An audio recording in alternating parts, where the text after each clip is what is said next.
Hello. Look, you can't see me, but I'm here. Hello, fellow Whovians. My name is David J.H. Chapman, and this needs to be clarified. And this is important as to why he said J.H. Yes, this is very important because it's going to be important. It's going to be a fun day. But take this off. We want to see people's faces, especially when we switch things around. Well, there we go. Hello. So yes, this is an exciting day. For me especially, because we've got David F. Chapman, who is one of the amazing minds behind the Doctor Who role-playing game and Doctors and Daleks, which is the 5th edition version, or companion to game. We'll clarify. 2 games, same people, no problems. But before we get to the other meat, let's take a look at who else we have in here, starting with our not host this evening, but still around, Mr. Christian Basil. The not host? Great. The not host. I'm hosting today. That was a good segue, by the way. Yeah, whatever. Just by the way, segues. Yeah. Oh, someone got his hands on a... not only did I get my hands on it, I got signed, and he owes me a drink. That's what we got there.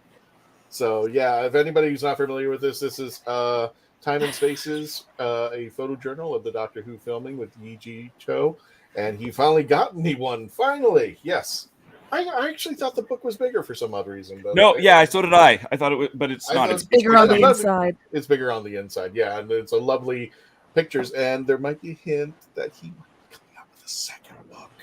That's all I'm going to say right now. I will say though, if you go to E.G.'s website, there's a video version of it.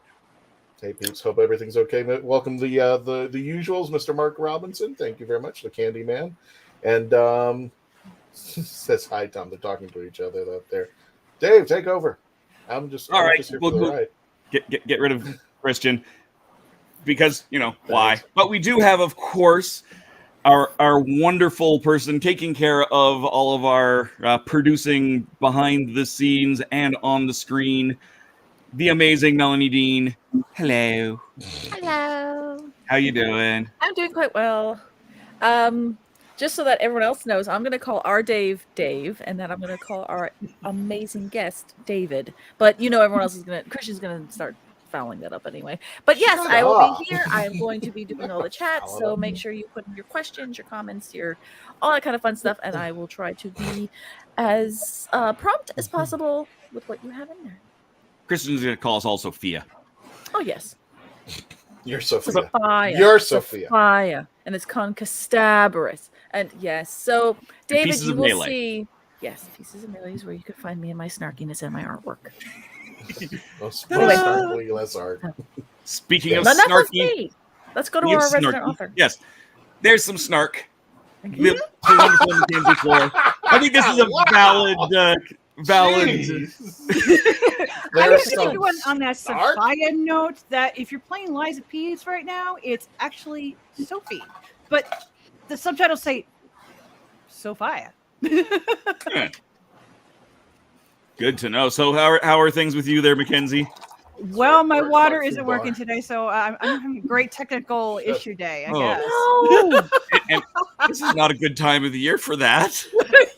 No, well, we're supposed to get like really heavy rain tonight, so I just said I'm like as a joke, but I'm kind of being serious too. That if it really is heavy rain, I might just take a shower outside. Shower out outside for a while. That works. That works. Mackenzie, you know there are laws against this, right? So Behind the shed or something. No. Get in bathing suit. Get your True. soap. Get your shampoo. You know. Do you have bottled water, or is it just a matter you just haven't no running water? I just don't have running water. Oh no. Oh, that Well, sucks. That is sucks. hurricane tip trick thing is if you have power but you no running water, get your water bottles, whatever. Get a nice get a bowl, get a washcloth, get it nice and wet. Put in your microwave so it warms it up a little bit, and it's a nice kind of refreshing. Give yourself a spa day. I refreshing. get one of day. those big bottles that have the spout on the side. So if you need like pressure washer, like if you're trying to wash your hands and stuff like that, I get one of those ones with the little spout. Or you can get one of those big solo things that you fill that up with water that can contain it. So you got drinking water, you got hand washing water. Here's hoping your water comes back on as soon as possible, and there's no boil water alert going on. As well Yeah, from the that's what cause. I'm a little worried about. So just to touch on Rev's here, no, there's no Twitch over with Mackenzie right now. Mackenzie, of course. Can't do it. It's a TOS now. Twitch has updated their TOS so that you cannot simultaneously Cannot. stream. So I'm an affiliate. So yeah, you can get banned for it now. Yeah, Yeah. yeah, they've updated their TOS, making them a POS. That's all I'm going to say. on Yeah. this. There And is always some hit- things in Twitch that they actually That's all I'm mimic from saying. YouTube. When it comes to I can't remember his logos or whatever, but we can sidebar afterwards. But if you can find out which those two are, because funny enough, YouTube has some similar ones, but They they just do. don't enforce. Yeah, It's they like- don't enforce. Yeah, that's what's interesting about it. Because I'm thinking with this whole thing. I mean, what Christian said is I completely agree with being an affiliate. I still completely agree with. I'm actually thinking about I might just switch over to YouTube because they care. Yes, I wouldn't say that, but they care a lot less about what they're doing. I don't mean to begrudge our Do you guys hear people. me? Then There we go. Am I back? it's- Yeah, Yes. you're back. Yeah. Okay, good. But I'm cutting up it's- something fierce right now. For those of you who are not familiar, they did change the term of service, so we couldn't stream. If you're using Twitch, you can't stream. Whoa, there we go. That's exactly why we have a we- backup for our uploads today. Right, you can't stream on any other platform. You can't go on YouTube, can't go on Facebook, can't do any of those. So it's a little bit harder for especially like folks like creators like us to have to, we have to manipulate platforms and such like that. Oh, let me throw him back over there. he's in control. He can do it. You can make it do it yourself. Well, it's too bad that you're not running OBS because we could use the OBS as having IBS joke. We could have that, but that one can't sail right now. No, I may end up using it just for the twitching things, because I don't know if you guys touched on it, but yeah, with the changes, we might start doing some of our gaming stuff. So when we do Worlds Apart, etc., we might do it exclusively on Twitch and then load it up after. I did a stream yesterday on Twitch, and I'm going to load it up next week or whatever. So yeah, keep an eye on things on both platforms. If you only subscribe to us on one, do subscribe on both. But with that being said, let's get to the important part of today. And that is, of course, me. No. That was almost perfect time. David's Oh, never coming you back. just That's had it. to Well, set- that was you nice. set I'm me glad up. that we did this. You threw the ball. I had to swing. Yeah. Oh, 100%. So, Mr. David Chapman, how are you doing today? Hi there. I'm good, thank you. It's very late in the night for me, so if I start talking complete nonsense, do forgive me. I'm sorry. You'll fit right in. You see what nonsense this is. Welcome aboard. Welcome. you. It's good to be here. And I do love the that we have slightly matching backgrounds. Yeah. Have to. Over your head there, and then just go off to my side on mine. Oh, these are real board gamers. I like it. Yep. I mean, I can't imagine why he would have such a thing in there, but you know. I really think this is a future self of you, and you just change your name to Dave Chapman. That David F is your future self, and he's still in Canada somewhere. I don't know. You moved or something. I don't know. Funny. Yeah. Moving on. I was going to make the same joke. Haha. Beat you to it. Show ain't over yet. Hydrating. Yes. Thanks, Trav. Yep. That's why I read your comment. So why don't we'll get things kicking off. We'll start with some of the basics. I know. So Mackenzie does some gaming stuff. I, of course, do one or two gaming things. Christian does no gaming things. Christian doesn't. Christian's coming into this largely new. So Christian, let's let you have the first question, so we can kind of catch ourselves up to where we're at. Well, in that case, David, tell us about the Doctor Who role-playing game and Doctors and Daleks and the differences and connections between the two. That's an epic question, if ever there was one. Okay. So I got to make this show last, you know. Where do you want to start? Okay. Yeah, exactly. So the Doctor Who role-playing game has been around for quite a while now. It's first edition came out about 2007, I think, and is a tabletop role-playing game which allows you to play as the Doctor and companions or new people in the WHOniverse, doing whatever you fancy, traveling through time and space and all that kind of business. It's gone through various different iterations, but the rules have basically stayed the same mostly since the first edition, which I designed when I first started working freelance for Cubicle 7 back in the dim distant past.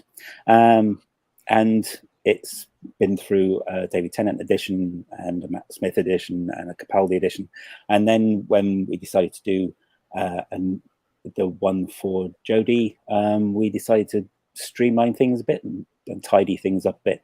And so the new edition is the official second edition, which is hopefully super accessible to people who haven't role-played before, but still has everything you could possibly need if you're an experienced gamer and want to add a bit more crunch to it, basically. In the past, Cubicle 7's done multiple games like Warhammer and The One Ring. And The One Ring, when the first edition of that came out, that Cubicle 7 did, they also did a 5e version called Adventures in Middle-earth, and which was a huge success as well. And we thought, wow, we could try doing it with Doctor Who, but it's going to be quite tricky. And that's where Doctors and Daleks came. The biggest challenge of that is going to be basically taking the 5e game system, which is mostly Dungeons and Dragons, which is a game where you basically go around and hit nasties with a big sword or fight them, and try and I love that. I totally love that. Accurate. I'm feeling that description. That can apply to Dragon Age too. Oh, yeah. You're just aimlessly walking around hitting stuff. Yeah. That's all. I'm playing D&D at the moment as well, and it's very much a dungeon crawl.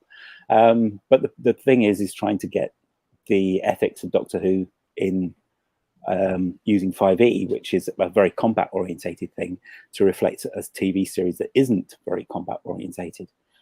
So there was a lot of tinkering, let's put it that way, and it has its own unique take on conflict resolution, which has gone down pretty well.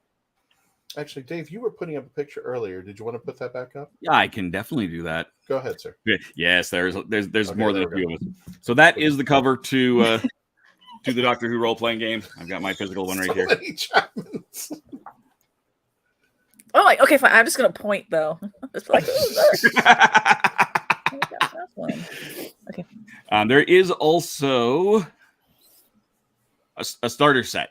So what's Yes. what quickly is in that? I mean, obviously, it's not just a rule book. Yeah, the starter sets is a box set that is really, if you want to give it a try and have never done anything along those lines before, the starter set is a box set. It's got a couple of books in it.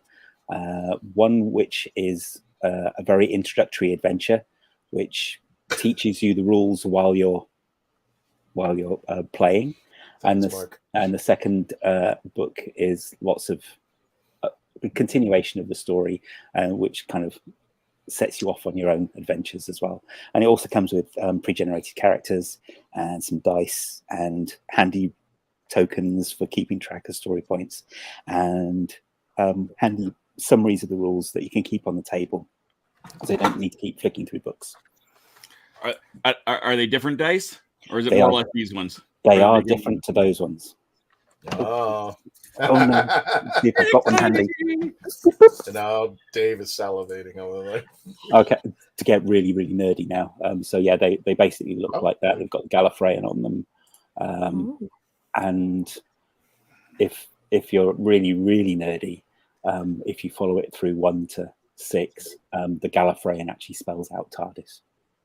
Oh, That's amazing. Okay, that is freaking sweet. That's a fun fact.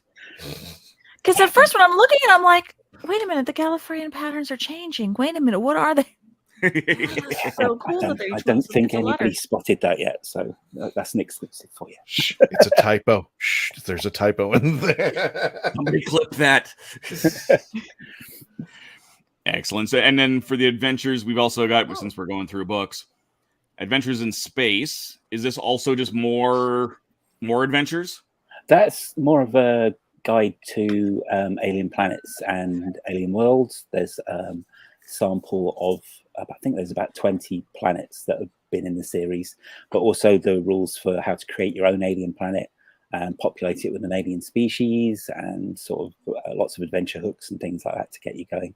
And hopefully sometime next year there will be a companion volume, which is Adventures in Time, which is all about doing historical adventures. What about this one? That one's Stitch in Time, which is a collection of 10 adventures which kind of form a complete series. So there's like a connecting arc that joins them up, and then there's a big series finale at the end. Is it better than Flux? Oh yeah. Well, no. Well, I like. That's fired. I liked Flux, but yeah, this one's epic. It's twice as long. True. Which is always good. And yeah, it was a good one to sort of fill in the gap while there was a bit of a lull in the series. And then we've also got the Secrets of Scaravor, which is also more adventures. Yes. Yeah. And this is this one's interesting, which kind of blends us over to the Doctors and Daleks side of things, because the same adventure, it has been you guys have released it in both ways, in both systems. So the one with the other cover is for the Doctor Who the role-playing game, which uses D6s. I saw the question come up. D6s are for the normal Doctor Who role-playing game. That one is for Doctors and Daleks. So it's the same adventure. It's just converted over to 5e. Oh. Nice. And then you've got the 20s. Yes. And since we're going through the pictures, nice updated cover for the player's guide. Oh yes. And lots of people have said, why did they do the 2 David Tennants on there? 2 different Doctors. Poor Meta Crisis. He's just 10 clue. But then we got a third now. So I mean, we have not just the Meta Crisis and the 10, and then we got 14, or is he really 14? Do you remember when David Tennant first announced that he was leaving to be the 10th Doctor? He was performing, I think, at the Shakespeare. I think he was doing King Lear or something like that. He was doing, I think, Hamlet. Or Hamlet. I'm sorry, Hamlet. And he said that if he stayed long enough, he would probably be in a wheelchair doing the Doctor.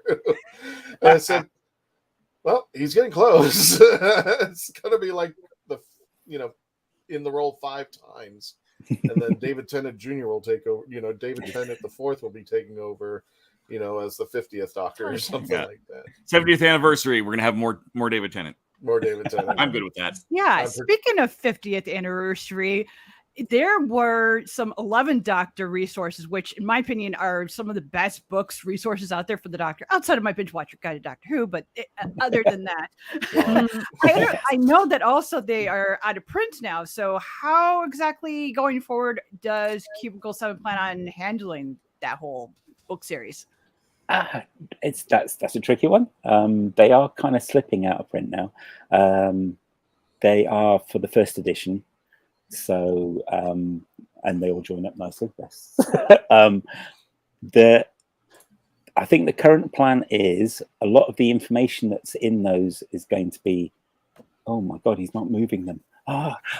He's are going to be compiled into a new product, which will be out later this year. Oh, you've made a slipcase for them.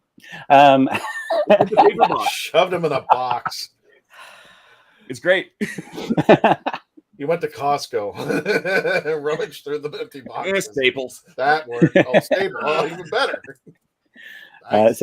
So yeah, but a lot of the stuff, some of the stuff that's in those is going to be compiled into a new book for the anniversary. Well, 2 books that are going to come out for the anniversary with some new material in there as well. But if the demand's there, you never know. They might do some conversions over to 2nd edition and some reprints. But yeah. I certainly hope they will. Well, speaking of new material, we're off to a commercial break. When we return, our continued discussion with Dave Chapman and Dave Chapman. When we return, please continue to stay logged on, tune in, and become part of the legend. We will be right back.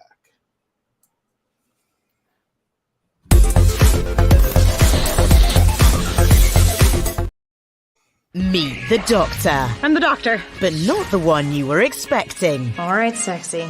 It's time to go home. Doctor Who Velocity. Streaming now.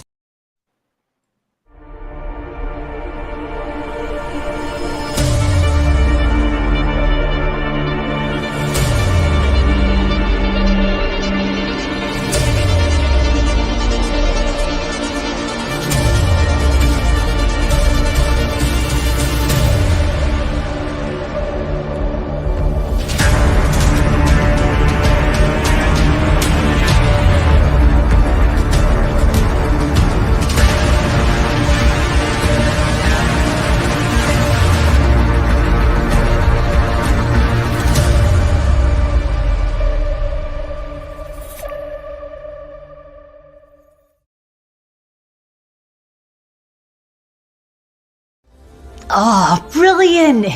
It's hard to believe that in the 56-year history of the greatest sci-fi television show in the English language, there has never been a fan guide to Doctor Who.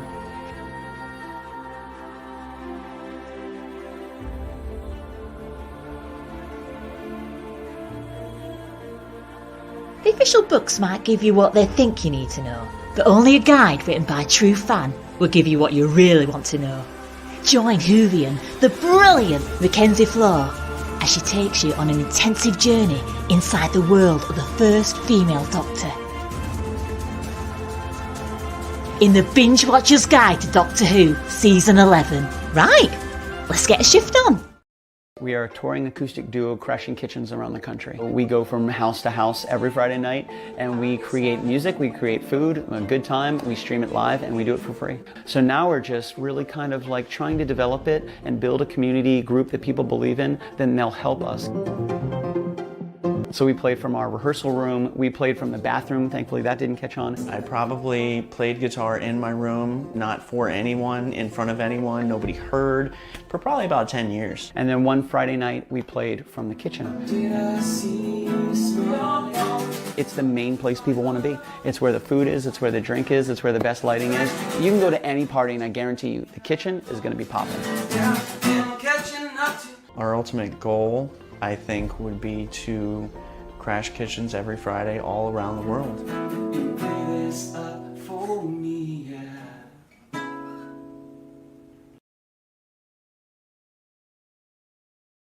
I think we need a binge player's guide. Ooh, that's something, yeah. Do I get my own Mackenzie chess piece and dice? Don't Put it around the Could board. happen. Who's to say? Exactly. I want my own dice. It's going to be completely red.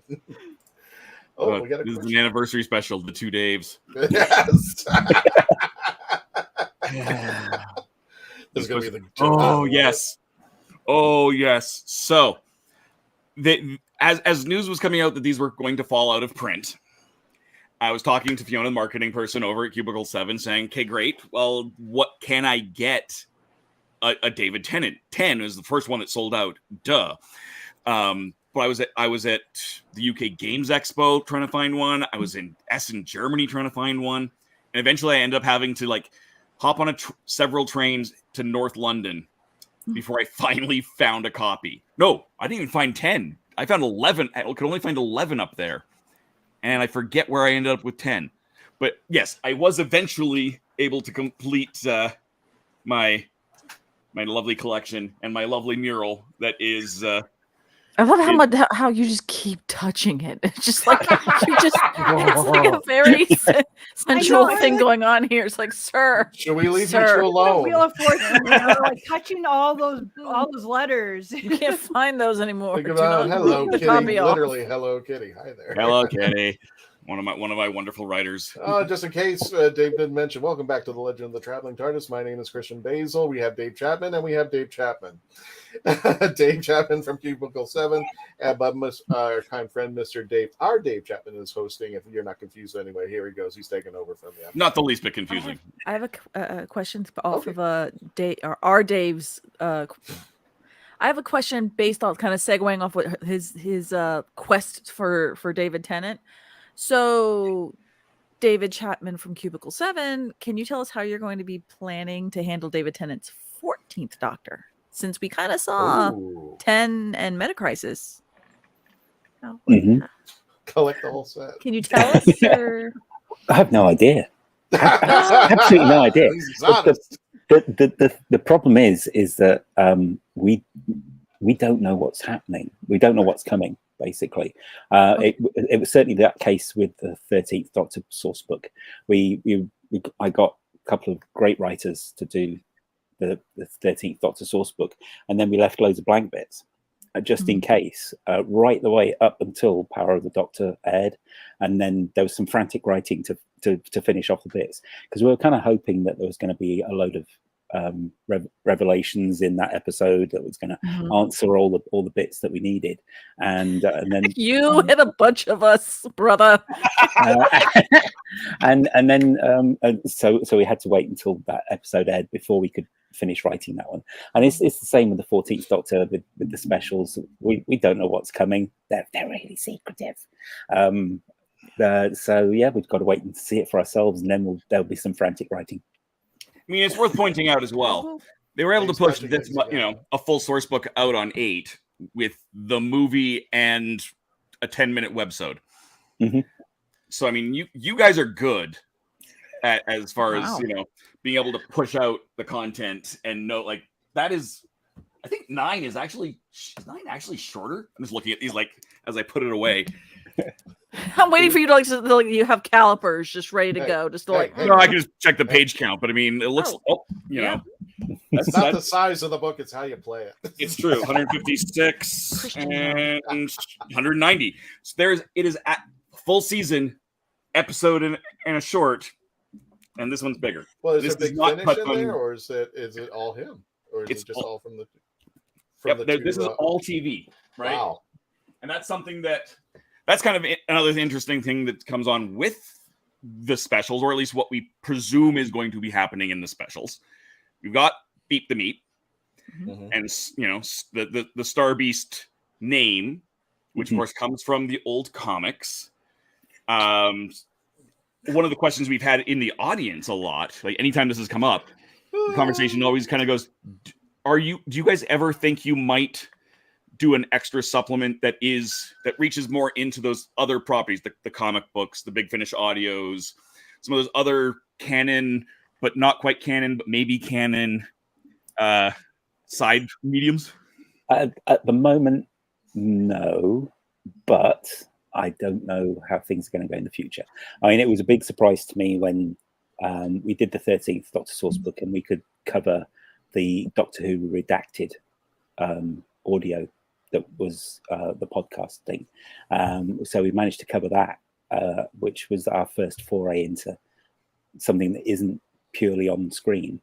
So hopefully in the future, I mean, if we had the chance of working with Big Finish, that's like 200 more books down the line, at least.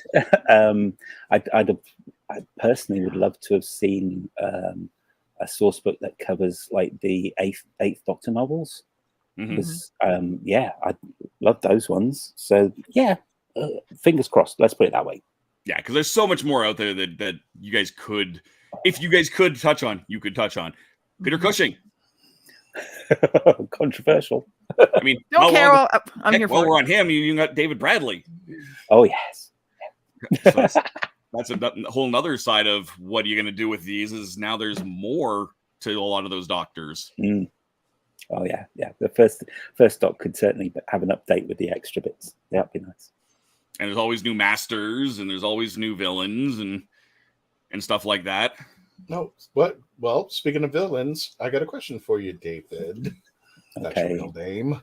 If you could change, if you could change a villain into a playable hero, who would it be? That's one of the hardest questions I've ever been asked. I'm sorry. Well, you know. They are pretty even our audience is probably going, when the heck did these people start asking good questions? And the answer is, if Dave wants to explain. Which one, him or me? Let him answer the question. Let him answer the question. Okay. Let him answer that question. You should have been prepared. You knew it was Don't take our secret away. Okay.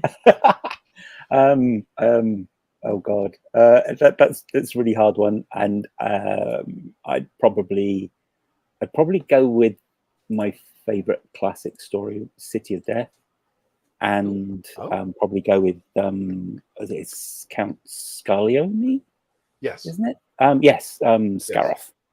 Yeah, because he's really cool, and although he freaked me out when I was a kid because of his scary face. But yeah, that's a great villain. And was he really a villain?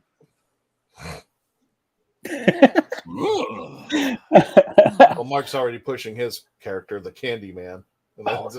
Candyman, of course, but they're illegal rights issues. Oh yes, yeah. Oh. Yeah, make your own. Make your own. Oh wow, Valyard from Rave and Rants on the YouTube channel.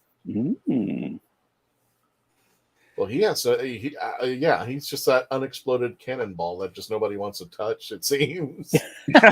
We'll just throw him out there every now and then, just to remind you. Yeah, we have this thing, half human on my mother's side, but we'll just throw that out there. But we're just not going to really, Well, I can leeway somewhat for this because I do pretty good segments, unlike somebody else here. Because great segments. I will take your commercial away. How dare! I'll put it back.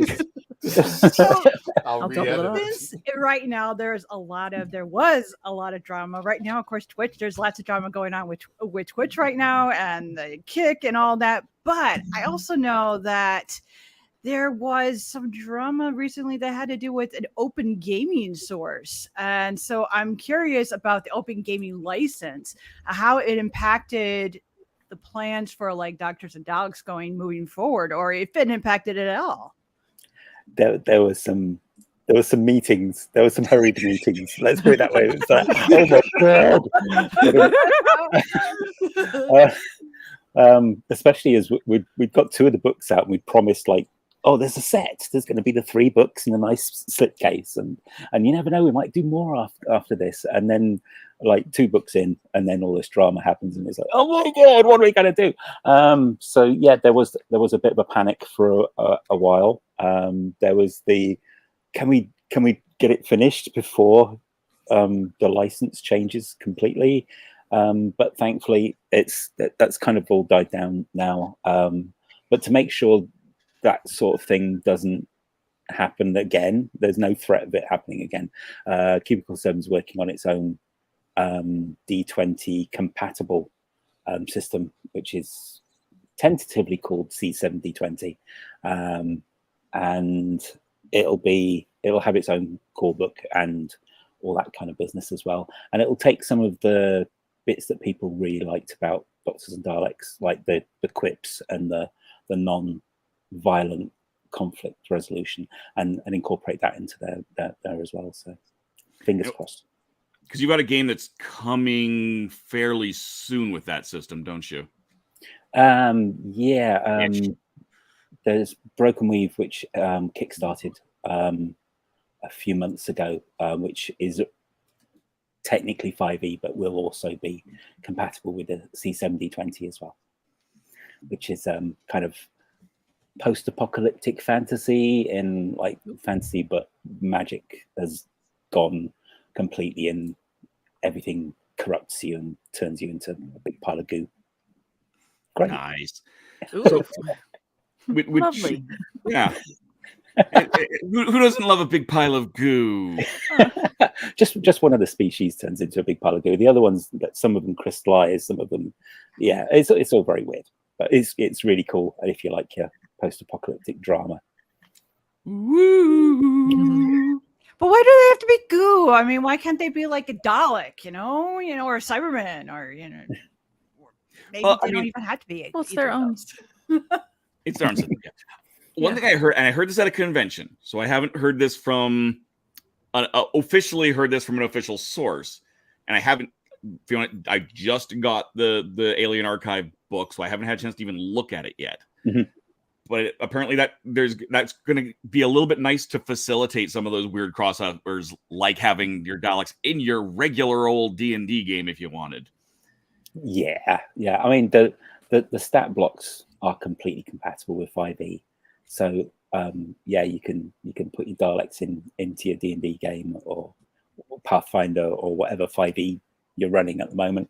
And it's fine. There's absolutely no problem at all. There's an extra little box at the bottom, which explains how to use that villain, creature, monster, whatever, how you can use it with the extra encounter rules that we've created for Doctors and Daleks, which kind of makes it a bit easier for lower level characters to encounter. It's, I mean, if you're like first level person meeting a Dalek, it's like you're toast, aren't you? The encounter system kind of evens things out a little bit more, so you can use the environment and sort of befuddle it and things like that. So it's not quite so dangerous first time round. And the stat blocks have got these extra bits of guidance in there. But you could just plug them straight into your D&D. I want to see some games do that, actually. That would be so much fun. Just randomly with all the goblins. I'm picturing like an orc must die type of game, Oh, the horror, the must die. And on that note, orcs dying. Why don't we do some more commercials, Christian? That seems like a good. There's no segue there. Just orc must die. Commercials. When we return, okay, we're gonna see some dead orcs. We're gonna what? No. Okay, commercial.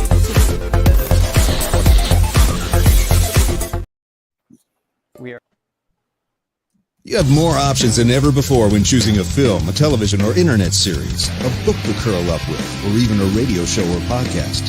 Get to know the people who are creating for you. The Hangin' With Web Show, hosted by award-winning author and journalist G.W. Pomacher, is the internet's fastest-growing web talk show series. The Hangin' With Web Show features professional, yet casual, in-depth interviews with creative arts and entertainment pros. Meet the people behind a digital revolution in creating more quality content than ever before in the history of media. Find the Hangin' With Web Show on YouTube, Facebook, or Twitter, or simply go to www.hanginwithshow.com. That's www.hanginwithshow.com.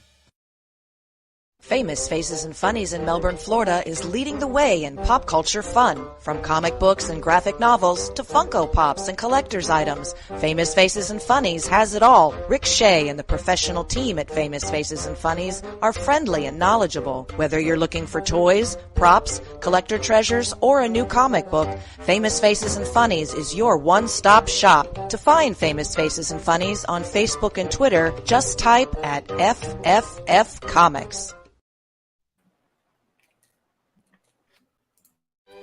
Hi, my name is JAIMIE ENGLE, critically acclaimed author of The Toilet Papers, Places to Go While You Go, a short story collection suited to match your bathroom needs. Only have to go a little? No problem. I've got stories under 1,000 words for you. Far from poopin'? I've got you covered, with stories over 5,000 words to keep you occupied, while your latrine stays occupied. And that's not all. The Toilet Papers is endorsed by the fine folks from Squatty Potty, the stool for better stools. But don't take my word for it. See what Dookie the Squatty Potty unicorn has to say on YouTube. You won't be disappointed. Well, I've got to go, but you can grab your copy of The Toilet Papers on Amazon in ebook or print, or get an autographed copy from me at therightangle.com. And don't worry, I promise I'll wash my hands first. The Toilet Papers. You might just stay in the bathroom longer than you need to.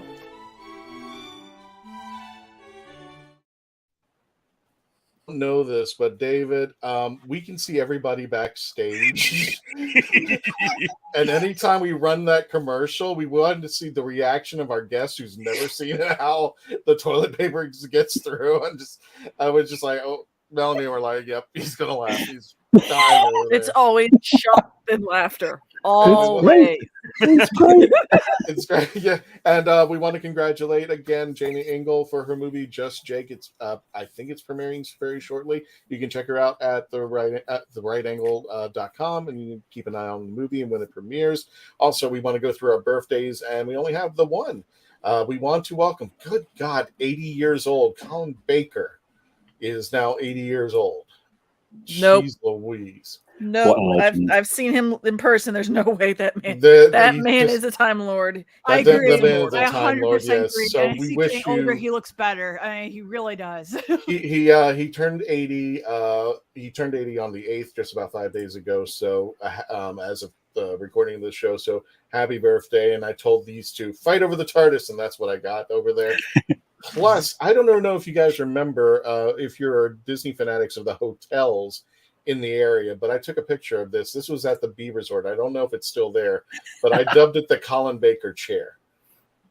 That's exactly, I am not kidding you. That's exactly what it looks like. The colors are practically from his coat. And I took a picture of the TARDIS, and I put a meme that says Colin Baker would be proud. So I think the chair finally met its demise eventually. I was going to buy it if they were going to sell it. It's like, good rate, I'll take for it. But there's the Colin Baker chair dubbed from the B Resort. Welcome back to the Legend of the Traveling TARDIS. My name is Christian Basil. We have Dave Chapman squared, Mackenzie Floor, and the lovely Melanie Dean and myself covered up by this picture, so I'll take it down. And without further ado, let's go ahead and bring in our guest, Mr. David Chapman from Cubicle 7. And hi there. I was just going to say I have a strange thing to say about Colin Baker, because I working for Cubicle 7. I've been full time there for about 2 years now, but before then I was working in a shop in my hometown called the Television and Movie Store, and we used to have lots of the actors from Doctor Who come in and do signings for us, and we booked Colin Baker to come in and sign for us, and we were all terrified. We were just like, "Oh God, he's the grumpy one, isn't he?" And he was, and he came in a couple of times, and he was the nicest chap I've encountered. He's just so lovely, just really nice chap. He's a very straightforward Santa Claus. You come up to him and he goes, "What do you want?" He's bubbly. He's effervescent. He has a lot of great energy, and that's where it's like for me. To say he's 80, I'm like, he was just that pensive, and there's no way. Bottle it and sell that, because that's just crazy. Yeah, because you ask him a question and he will just go on and on and on. He's one of those doctors that you want to, or actors in this case, want to just listen to. Just listen to him. Oh my goodness. Well, yeah, he bathes in the blood of virgins and politicians. So. Okay, seriously, we had to go dark with this. There we go. Okay, problem solved. Thank you. So, I know Rev was curious about the Fugitive Doctor, so I pulled this up real quick during the break. Mm-hmm. So this is from the 13th Doctor source book. You can see a little bit of the which is out on in PDF, which is why I'm like, I think I can show this. It's not hidden. So there's your stat block for that, and you get all sorts of fun stuff in here.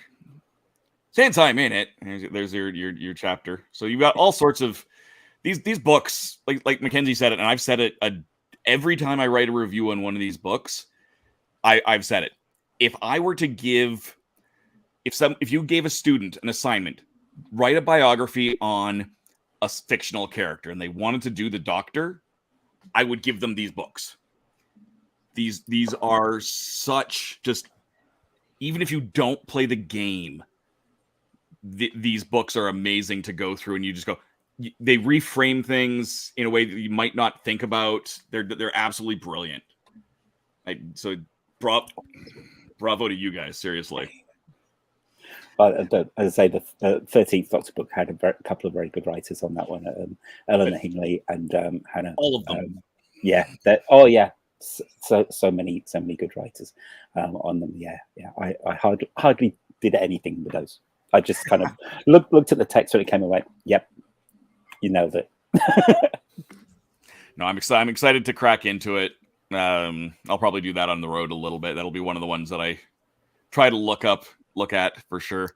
Mark Robinson, who is over in the UK, had a great question for you. With the 60th anniversary of the Doctor this year, but 2024 is the 40th anniversary of Robin of Sherwood.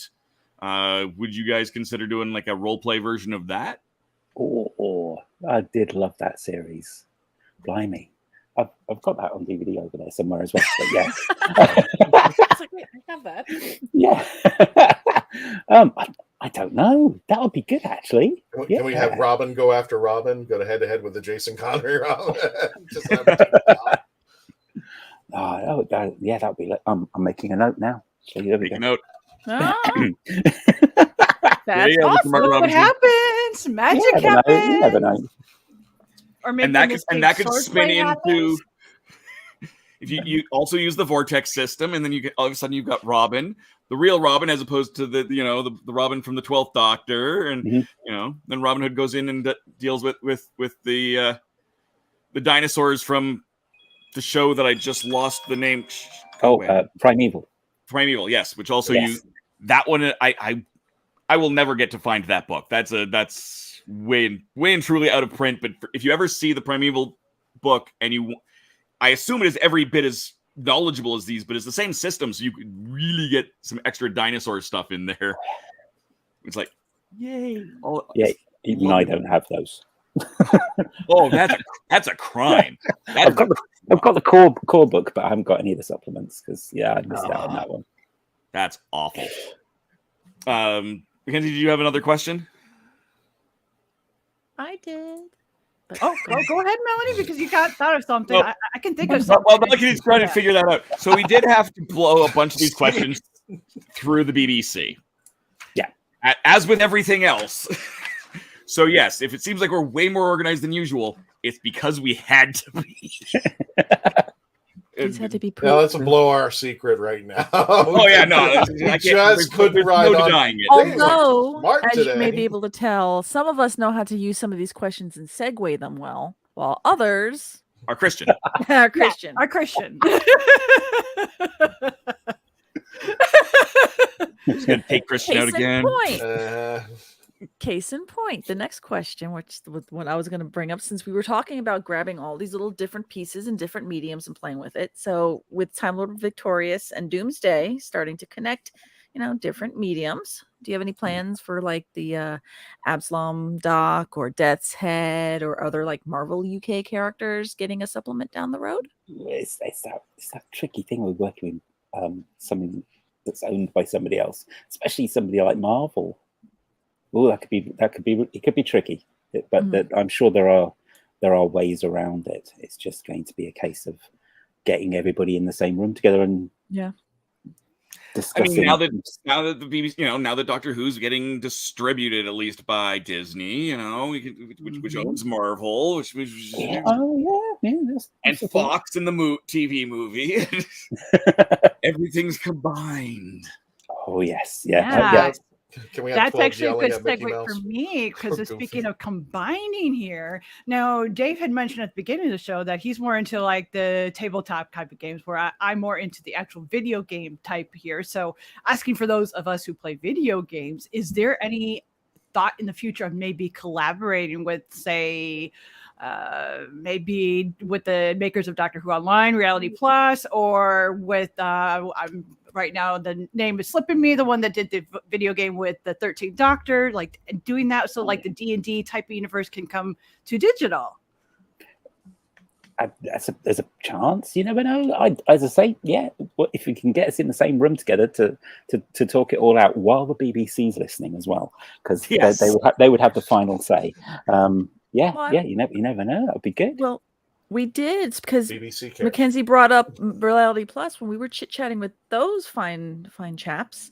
We found out that the person in head of licensing is all across the same board for BBC. So the person who has Doctor Who has EastEnders and has anything else. So who knows? Maybe you can get the one person in the room. Hey, you sit here. Yep. And then you can get your EastEnders. What all the moral cards do you have?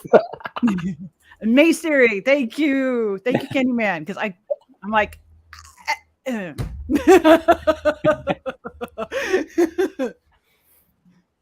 Mace Theory, that was the one I couldn't think of. I'm like, I know somebody that will know it.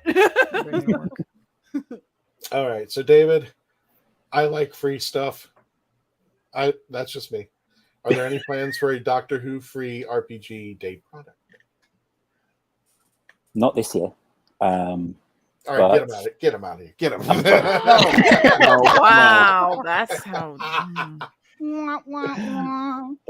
But yeah, you never know. You never know. There's always we should have some free stuff coming soon. I think if I remember rightly, in the build up to the anniversary, we're going to be releasing all of the Doctors as with 5e character sheets, which will be as free downloads from our website as well, so you can use them for Doctors and Daleks games. I think that's about it so far. There is already a free adventure available as well called the Einstein Engine. Yes, which is very cool. Okay.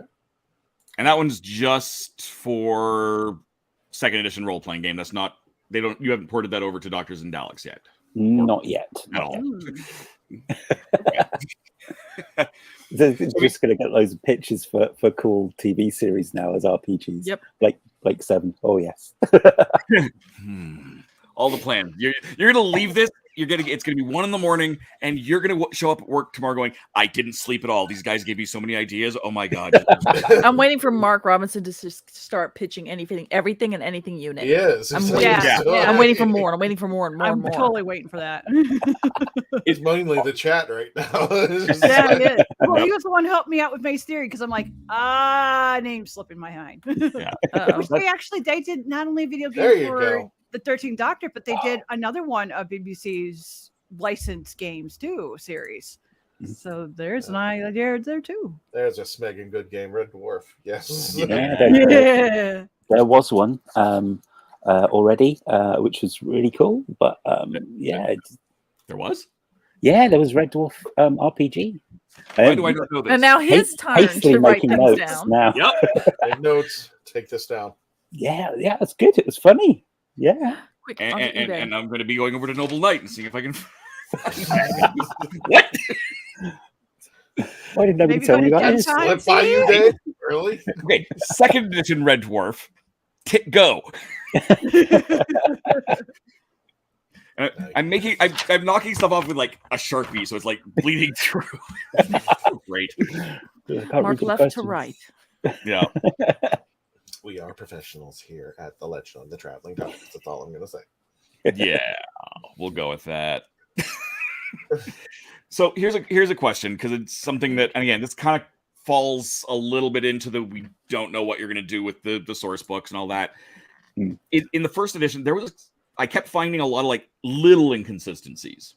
Like characters that would show up between doctors that would have a stat book here, a stat block here, and a stat block here, and they'd be slightly different. Yeah. Was that an intentional thing? Was that just kind of how things evolved? It was kind of a bit of evolving, especially. I mean, I know the 12th Doctor's changed between like the 12th Doctor's core book and then his own source book. Oh yeah. But that was kind of a case of when the core book's being written, it's still while he's on TV, and then at the end, the source book was kind of afterwards, so we could take into account a little bit extra. And then, of course, we do listen to feedback from players. So any errata and stuff like that, if anybody thinks it needs tweaking, and we've kind of refined our errata system now, so there's always a bit of a gap between the digital being released and before it goes to print, so that we can listen to any feedback that people have picked up on and sort of go, oh, this isn't quite right, and we can fix it all before it goes to print. Which is brilliant, I gotta say, to be able to do that and to take that feedback in general, but having that bit of a delay and being able to and willing to make those changes is very nice. Not a lot of companies are willing to take that extra bit of effort, so I definitely appreciate that. The part of me that collects the books and prefers working with them hates that. but for everything else, like, no, this is great. You know, that was, even when I was showing the other ones, we kind of had this conversation before, is the logos have changed. And yes. and so the covers, the entire Doctors and Daleks covers have changed slightly on top of just the logo. Yeah, that was we got the first two books out using the style guide that was for 13th Doctor, and then before we could get the third book out, hey, here's a new logo, here's how the style changes, and it's like, yeah, we should make the other ones match, because you can't put two different designs in the same slipcase. So yeah, everything got redesigned, and we got to polish it up a bit as well, which is nice. Which is nice, yeah, for sure. I mean, and even the colors changed, because it was very obvious that it changed, because it used to be all of that yellow was orange before, so it became really apparent. And of course, there was no 14th Doctor on the cover of the Player's Guide, but so it's and I like the yellow. I like it. I like more. I actually like it more than the orange that was in there before. It's just it's got a nice pop to it. Yeah, of course, every Doctor's now got their own color scheme. Also true, and it looks like, I don't know what you're going to do with Shooty, because it looks like he's going to keep changing his everything. You're going to end up with like 5 editions of the 15th Doctor book, and like here a whole rainbow spectrum of them, and just print them all at once, and it's like hit or miss on what one you get. I figured we could just have a basic edition, and then you have a selection of dust jackets, and then you can change it depending on what day of the week it is. That's that. Yes. And while we're on topic, yes. I just know Funko Pops is going nuts and going, cut it out. No, they're not. They're going, come on, bring it on. We want more money. Yeah. Most Doctors kind of change up what their look is anyway, until like their second, possibly third season, where they really kind of refine what they want. I mean, they usually have like 1, 2, or 3. He's up to 12 now. I think he's got a different shirt for different outfit for the entire season. Well, I mean, even Tennant or even Smith, they all had specific different looks, so they were that kind of. They would kind of change it up. Yeah, but usually like 1 episodes. or 2. He would Smith went from like the tweed to the purple, and David went blue and beige, and but this went completely nutso. But this was literally one episode. This was one. His 3D glasses was one episode, and I mean, look, you can so memorable of just that one thing. So same with the Fez. You only wore Fezes are cool though. Let's be honest. Yeah, I really personally myself, I'm dreading the portion of the Binge Watcher Guidebook for Shooty where I have to go over all of his costumes. I'm dreading that part. You have to draw all of them. You have to draw every single one. Yeah. So before we go on any further, we are at that time where we want to say goodbye to all of our audio listeners. Yes. So please, Christian, you it's all muscle memory for you. Say goodbye to everybody. Got it there. For those of you who are listening in the audio, thank you so much. If you want to continue listening or actually watching YouTube, go ahead and subscribe right now to the YouTube channel, youtube.com/The Legend of the Traveling TARDIS, and go over there and you can see the after party as well, and also on our Facebook page. Look at that, facebook.com/The Traveling TARDIS.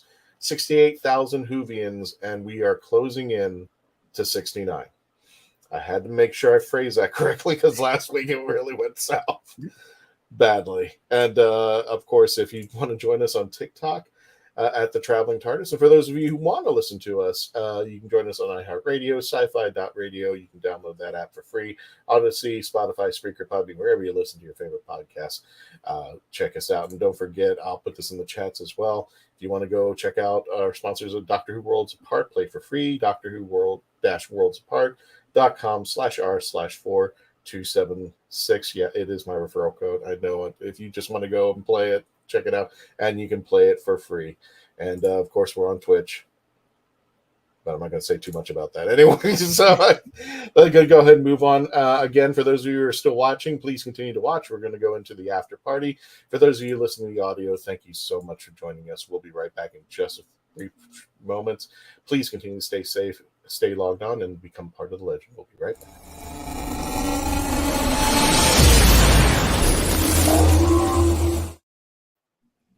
It's just easier to let Christian do that. Yeah, yes, it just is. I want Funko to come out with 2nd through 8th Doctors. Didn't they? I have 4. No, I got 4. I don't know if they. I don't think they've done everybody though. They haven't done everybody. All right, Susan, you might be right. You might be right. I'm looking now. I'm like, no. I know we got 4. I'm still waiting for them to port those over into their Funkoverse game. Silly Funkos. Let's get some Doctors going. Let's get some Classic Who covered, for crying out loud. Or get some Hitchhiker's Guide, apparently. There's your next idea from Mark Robinson. So he's going to be employed with you one way or another. He's going to figure this one out. Keep throwing things out there. I love you, Mark. What a new writer for an updated Defending the Earth unit source book. This is the man you want to talk to.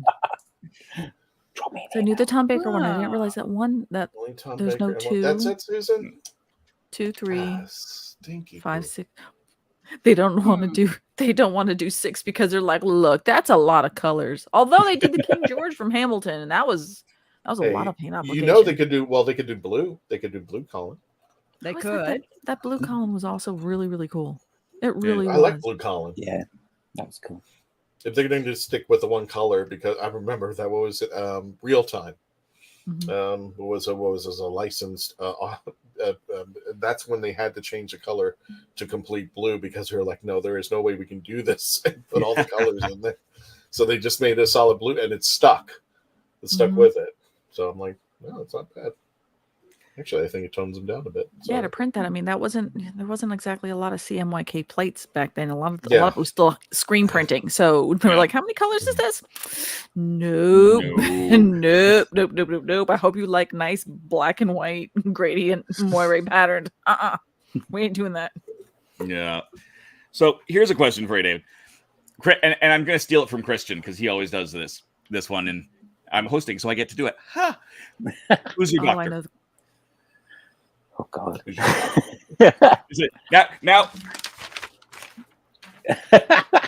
We're at the after party, baby. Now we're gonna ask you questions just personally, not Cubicle 7 BBC can't come after you. Yes, exactly. You personally, who is I'm I'm not wearing the right T-shirt. I have a T-shirt that has "You never forget your first Doctor" on it. So yeah, first Doctor was third. My mother was a big fan of John Pertwee from his other things and introduced me to it. Favorite is probably going to be Eccleston. No, that's awesome. No, that's because right now we're getting more. Don't sound embarrassed by this. He's so good. He was so good. So good. Oh God, yes.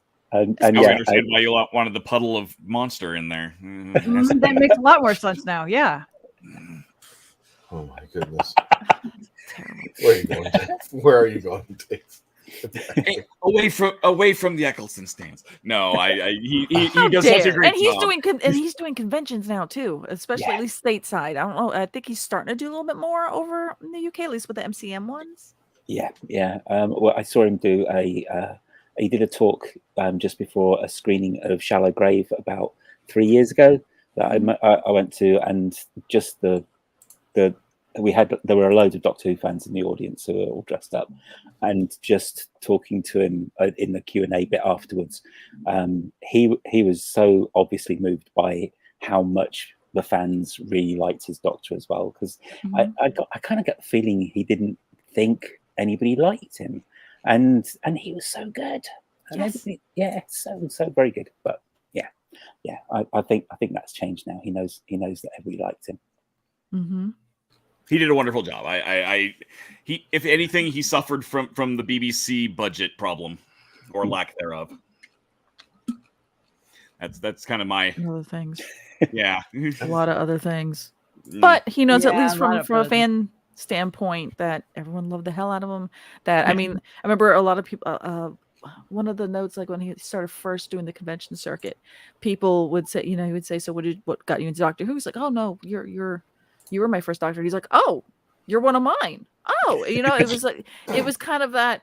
Oh, wait a minute, and then he was starting to kind of cotton on to, no, people love the hell out of you, and now he can kind of, because of their love of him, he can maybe compartmentalize his professional stuff with the show and the BBC and the production and all that kind of fun stuff.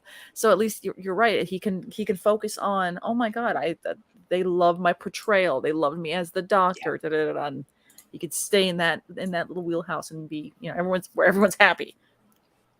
Well, I mean, he's come back to start doing the Big Finish. Yes, exactly. Which everyone was like, wait, what? Yeah, and he's absolutely amazing in that. Yes, he is. I thought when they first announced that, I'm like, is this April 1st? Is this the hell froze over? I'm checking outside. Is it cold in Florida? What the heck happened? What do you mean he's come back? And he came back. Hell and he's enjoying it. We have more 9. And we got to review more 9. He's got a new companion and everything, so he does. It's like they're really bringing him into it. I really wish he could be for the and we might be surprised. He might do, the 60th anniversary or something like that. Something might change, but the odds are really small at this moment. I think it's really slim now with RTD coming back. I don't know. It's a big ass. I'm in full speculation mode and theory, and I'm just kind of like, that's a mighty huge hatchet, and there's a lot of hatchets they got to bury. I mean, you need to really bring it a mover to. I wish especially if you have to, it affects your career. That's like something you really hard to get over. Well, I'm wishing he would. Yeah, and by the way, I didn't really cross paths with him at Pensacon. I literally ran past him because there was such a crowd where he was at that where I was, it was just dangerous to even stand still. So either I had to get into his line or I had to get away. And since I wasn't there to take over a panel for you while you stood in line to get a picture, and you not show up for the panel or anything till the very end. That was John Cleese. That was worth it. That was worth it. Very much so. John Cleese. But that was Christopher Eccleston, and not only that, but I have a special thank you to Daniel Sheldon of Daleks of Arokos, or Dalek Hal, because he got that picture for me. And I wasn't planning at all to get a picture of Christopher Eccleston. He got it for me because we were just busy. We were crazy busy where we were at. We were outside for the most part. And that picture, he handed him the TARDIS, and that was it. Enough said out there. So I really had a good time at Pensacon. I hope to do it again in February. Good night that they put MegaCon and Pensacon in the same month. You're upset. I gotta fly in if I'm gonna do it. I have to. Right? If they were like a week apart, I mean that would suck for all y'all. But at least I can come and stay. But no, they're just far enough apart. They're in the same month. MegaCon and Star Wars weekends were in the same bloody almost day for me. I had to leave one and get on a plane. Okay. I know. It was crazy. That was by the terrible. way, other Dave. Never again. This is what I he was at MegaCon this year, and he actually grabbed the TARDIS and started to pose with it. And I said, John, are you really going to do it that way? And next thing I know, bam. The guy. No. Speaking of people who are 80 something, I hope he never goes. I hope I go before him. That's all I'm saying. He can be the 16th Doctor. Yes. Everybody I remember the time when I was growing up, everybody wanted him to be the Doctor. Him and David Warner was tossed around. There were quite a few names, but John Cleese was always tossed around. I think right around the time of the 7th Doctor, his name was largely coming around. I'm like, why not? Yeah. I was surprised that he was there. Honestly, I was like, he's going to cancel. There's no way. He's going to cancel. There's no way. Nah, he shows up. I'm like, oh my god. No, he's on tour. He's on tour of the one-man show. I'm not actually the least bit surprised. He's doing the tour of the one-man show, and plus his daughter's taking over Faulty Towers. I'm a little bit skeptical about that. I really am, because those 8 episodes were pure gold, and I just can't see any more than that. But if it works, it works. I saved a lot of money as I was working. Okay. A friend of mine's dad actually worked at the hotel that Faulty Towers was based on. He actually worked. He actually straight up worked there, and so every now and then we get a story of, no, this character was and connect everything, and it was amazing. That same he actually wrote. That friend actually wrote a published Doctor Who story, and a book that came and went in a week. I could have sworn, Melanie, remember correctly, there was on the Space Coast a Faulty Towers. Looked nothing like the Faulty Towers, but I think they just named it Faulty Towers. It was that style of that was back at like during the space race kind of buildings. So they were, it had that 60s kind of, what was it called? Gucci vibe. It I have to look at it. I have to go back through all my architectural digests. But yeah, there was one called that. I will spare you that expense. Hang on one second. Yep, it's in Cocoa Beach. Yeah. So we'll is it still there? As we all go off the rails, as we all do. There it is. Faulty Towers. So we have our own Faulty Towers in Cocoa Beach. I'm hoping. I didn't know it was a nude resort. I had no idea either. Maybe goes. I don't recall that because suddenly I no longer want him to just show up there as a marketing shtick. That part. I'm sorry. As somebody who's gone to Cocoa Beach, I'm like, I don't think that's right. Now I'm gonna Google it. I just pulled that out. Yeah, that's how I did. I Googled Faulty Towers, Florida, and that's what showed up. The Faulty Towers Hotel. Well, I know that's what the building looks like, but the nude part's the part where I'm going, I don't think so. Yeah, something. It looks like that part would be like photoshopped or something because it just doesn't. It looks too nice for a nude resort. Because there are some in Florida, but they are far, far inland. And the thing about nude resorts, you come across the people who are the last people you want to see naked in a hotel somewhere or anywhere. This ain't a hedonism. Oh, they're permanently closed. Oh, they're closed. Yeah. Aren't you glad you stuck around there? So, fan casting. Who would you like to see as like the 16th Doctor or the 18th or whatever? Who would you love to see as a future Doctor? When 11 was announced, when Matt Smith announced he was leaving, I was always very keen to have Chiwetel Ejiofor play the Doctor. I just think he's awesome, and he's unfortunately always blooming cast as villains now, which and he's great. So yeah, he'd be top of the list. Hayley Atwell as well. I think Hayley Atwell would do a great job with it as well. Be amazing. Yeah. So wait, before Jodie was announced for 13, I wanted Sean Pertwee. Oh yes, I wanted 3 and 13 to be that link, because you throw a wig on him. There's a great story of him, and I've told the story on the show before, where he just put on a wig, was cosplaying his dad. Yeah. Sent a picture to his mother, who went, "I don't remember this picture of your father," because he can be that close. Yeah. Oh god, yes. That would be amazing. Why not? And for me, he will always be the one that helped me out of a pickle when I was at Fan Expo. There was it is Fan Expo now, but then it was Wizard World. And Ben, who played in Gotham at the time, who was playing the sheriff, thought I came dressed as the Fifth Doctor, and he thought I was the Riddler. He didn't know who the Fifth Doctor was. He didn't know really what Doctor Who was. So he literally thought I was the Riddler. And when it comes to actors having a bad day, he was having a really bad day. And then when I got the photograph, the photo up, you can see in the picture, he was having a really bad day. He's tired. Then later on, Sean actually showed up. He's like, "That's not the Riddler. That's the Doctor." No. You just smile and nod and move on. Just let them live. Just let them live on that planet there. And I mentioned it a while back.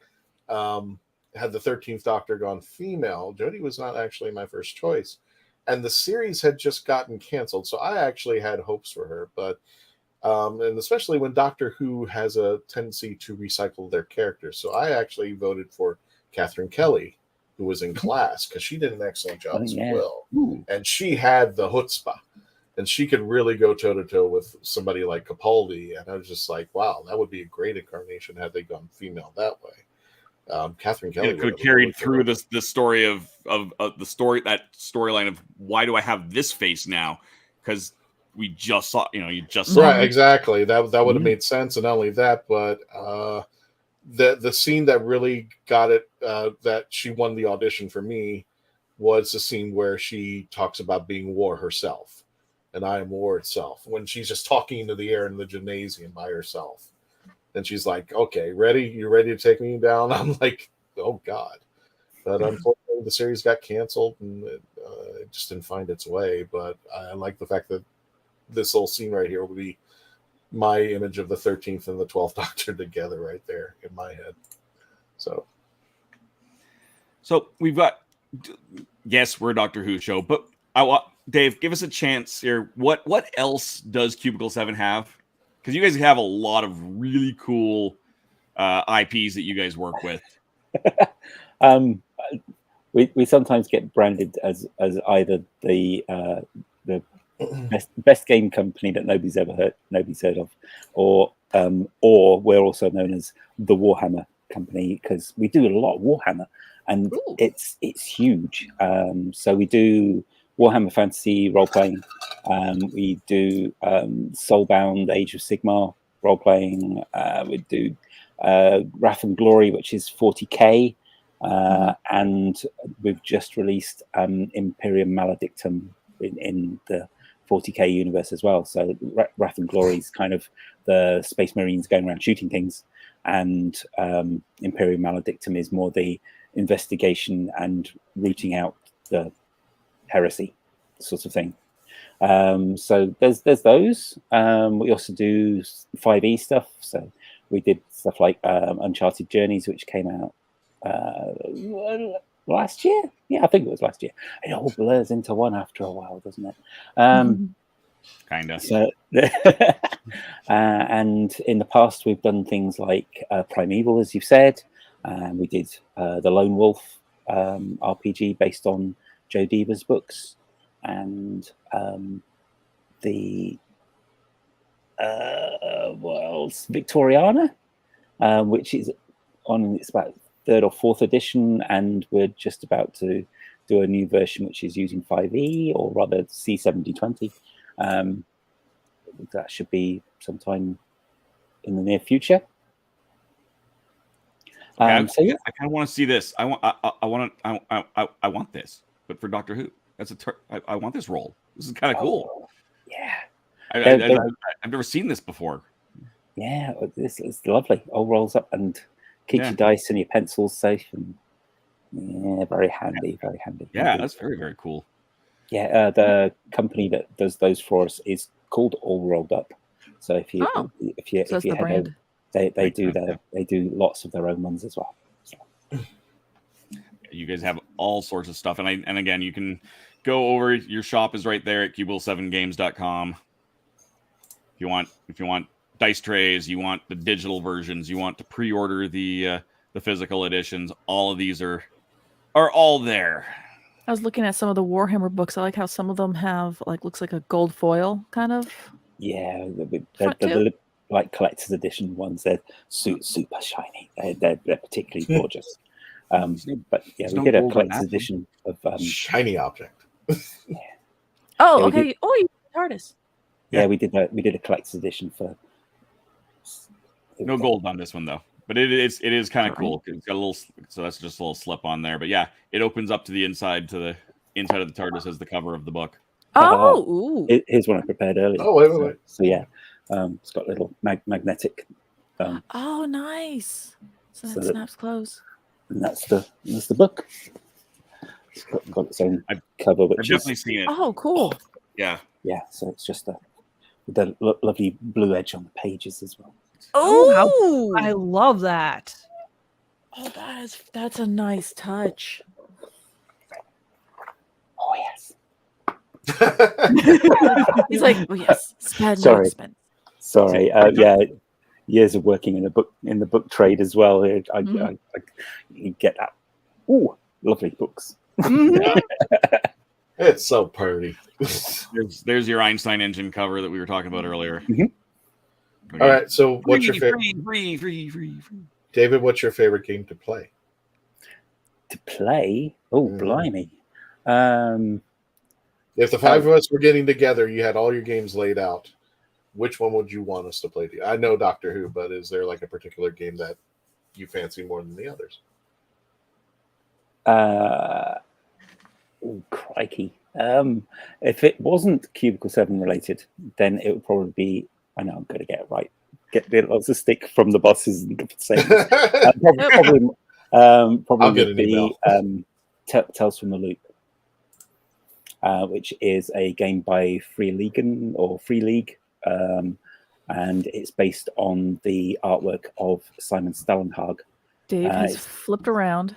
He looks like he's holding something. They look like books, and I think I see the words Tales from the Loop. Yeah, it's oh my, those are huge. Yeah, they are lovely. It's a really, really simple system. It's set in the 80s, and you play preteen kids investigating weirdness going on. There's loads of robots and stuff going about. There's weird portals in time. Dinosaurs come through, and you can set it in your hometown, or you can. The default settings, I think, are sort of somewhere in America or Sweden, which is where it's supposed to be set. But yeah, I played an epic campaign of that one, which the kids got too old, and we went on to playing Things from the Flood, which is the playing as teenagers version. And we failed to stop the horrific apocalypse that was happening, and continued going into their other game, Mutant Year Zero, and then ended up time traveling back to try and stop the apocalypse. Oh my lord! How long was this campaign? I think we played for about 2 years on that one. It was fantastic. That's it was good. Another one that they did of the same, they used that Mutant Zero system, is Alien. Yeah. And I when this was first being released, they were telling me somebody was playing not even Things from the Flood, but Tales from the Loop with the kids but with the extra fear mechanics, the horror mechanics of Alien. Oh, good lord! You're just making yourself Stranger Things now. Worse. Well, that would be a combination, but yeah. Yep. Nope, can confirm. And if you, it's a bit of a European artsy flow, but on Amazon Prime there actually is a Tales from the Loop TV series. Oh yes, it's great, gorgeous, and really well done. But it's got a slower pace. It is not a North American pace at all. Okay. There's an episode in the middle of that will just have you in tears. Yep. It's really good, really good. I wonder if they have it on Prime. I'll have to look at it. Yeah, it should be on Prime. Okay. They produced it. And then you guys have is One Ring 5e you guys? It used to be. It used to be. Yeah, that's all gone over to Free League. Yeah. I saw it on the list. I'm like, wait a minute. I thought that would. Yeah. Okay. But you guys, I mean, it is a bit of a Blood Bowl. Oh yeah. That would be a fun Blood Bowl the RPG. Yeah. I'm not familiar with it. It Warhammer football. Death ball. Oh, okay, okay. With miniatures. Yeah, I used to play that as a teen. That was brutal. Yeah. No, Warhammer football? Basically. Yeah, it's just orcs. Yeah. Just picture like all the goblin lairs like in Lord of the Rings and Hobbit. Mm-hmm. Where just everything's just like they're just all over each other, and make that a sport. And it's kind of how Blood Bowl goes. God, it just seems like it's very. I don't even think. Could you possibly be strategic with that, or is it just completely just frenetic, where you're just like, okay, here we go? Well, I mean that one it's a game. You kind of have to, but that's because it's gamified. You know, yes. If you were to put it on a screen, no. But yeah, no. As a tabletop miniatures game, yes. You'd still have to be somewhat strategic. Okay. So last question before we're kind of hitting that hour and a half mark, and you have to probably go to sleep at some point. Or at least you have to go write down all of these ideas that have now been there's loads of Do you have to work tomorrow? Yeah. I might call in sick for the morning. I'm gonna get an email about that. Damn it, man! We're not letting any of our people talk to you again. Well, I'm gonna get an email about that. Yeah, but I talked all meetings scheduled before 10 a.m. have now suddenly moved to after the lunch hour. Yeah, I was going to say I've got a meeting at 9:30, so I might not make that one. Oh my! It's like, I'm sorry. Send me the notes. Is there any IP? It doesn't matter, BBC, anything that you would like to work with, either in general or specifically using the Vortex system? If I could do anything, it would either be the X-Files or Twin Peaks. Putting both together. Either one amazing. They're always the top two in my favorite series. So yeah, I love them both. But yeah, Twin Peaks could be probably trickier because it's just it gets a bit out there sometimes, especially the return. That was awesome, but that episode. Have you seen Doctor Who? Like, wait a minute. But yeah, at least you get the 18 minutes of black and white montage of the nuclear explosion. Which that was awesome. But for X-Files, would you just stick it to like the very early 90s setting, or are you going to go the full, like, or would you do that like in a series book where you were like, okay, we're just going to do just, Fox and Mulder and Scully, and then later on, if you want to go, how far you want to go with the series, how it kind of ran. It kind of did. If you want, Reyes and I can't remember. Docket, yes. So it's like if you want to have them, because I know some people don't like them at the time, but then other people who've gone through and rewatched do like them. So Just do them as separate books. Yeah, no, I want to play that. I want to play that. I want to play that. So do I. I'm afraid how you're going to treat home. Oh, yes. Oh, God. The people who know X-Files know exactly what I just said. Nope. The infamous episode that I'm just sitting everyone here. out. Anyway. On that note, we want to thank our friend David F. Chapman and thank David J.H. Chapman for hosting the podcast. I appreciate it, my friend. And next week, we're doing something a little bit different. This is something that will be a little bit more experimental as far as we've done. We are going to be, this episode coming up will be on Wednesday as opposed to Tuesday. And we will be live at Graffiti Junction in Thornton Park. I still haven't worked out the logistics on how this is going to work, but we're going to be doing a trivia night there. And we will be, they'll be hosting questions. There will be also a cosplay contest. And I'm not to reveal too much, but only you on this show. I'm just going to give you a hint on who's going to be there that night. So this is the hint right here. That's going to be out. Wait, Christian Basil is going to be there? I would like to think he's there. That's a weird thing. But and it's going to be hosted by Real Radio 104.1's Patricio Solana. He will be out there. Exciting. Yay! So, Patricio is awesome. Patricio is the bomb, and I can't wait to see what we're going to be doing, what he's going to be doing out there. So Patricio will be hosting the Doctor Who trivia. There are prizes available, as well as for the Doctor Who. For those people there live. For those people who are there. Make sure you say that now. For those of you who are going to be at Graffiti Junction, yes, we will have prizes available. For those of you who are online, we are going to try to see if we can do this live. So apologies if we have any technical issues, but this will be our first time doing this, and hopefully we'll have more nights over there for Doctor Who stuff. But yeah, we will have a special guest to take photographs with over at Graffiti Junction there. And that's the location in downtown Orlando at Thornton Park. Keep an eye out here at the Legend of the Traveling TARDIS. We will have more information and an invite for anybody who would love to come out and just geek out with your fellow Whovians out there. This will be taking place next Wednesday night between 7:30 and 9:30 p.m. Eastern Standard Time. So we will try to go live out there. I'm not exactly sure how we're going to work out the logistics. I'm still working out with Patricio how we're going to do it.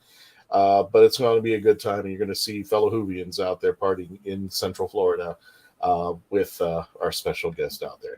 I thought the area looked like downtown Orlando. Yep, you're all right, Rev Reds and Rants. Don't forget to check him out on the YouTube channel.